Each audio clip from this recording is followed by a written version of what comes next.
एक बंदे ने एक दफा पूछा, जी फर्द का दर्जा ज्यादा कि सुन्नत का? फरमाने लगे फर्ज का। तो कहने लगे फिर सीधा मुंह धोया करें।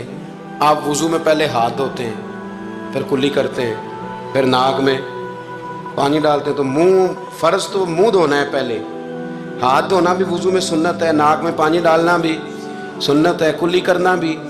तो आपने तो पहले 3 सुन्नतें अदा की, फिर वुजू। फरमाने लगे ठीक तुमने कहा है, पर तुम पता नहीं ना तुम्हें कि ये मेरे रसूलुल्लाह की सुन्नत की बरकत कितनी है। शरीयत हुक्म देती है कि पानी मोतदिल होना चाहिए वुजू करने के लिए, ना ज़्यादा ठंडा हो ना ज़्यादा गर्म हो। ज़्यादा गर्म हो तो मुंह जल जाता है। और शरीयत हुक्म देती है कि पानी बद जायका नहीं होना चाहिए, और हुक्म देती है कि बदबू वाला नहीं होना चाहिए। फरमाया इसलिए हमारे नबी ने पहले हमें 3 सुन्नतें दी कि टूटी के नीचे ना हाथ करके देख लो पानी ज़्यादा गर्म तो नहीं, और कहीं मुंह ना जला लेना।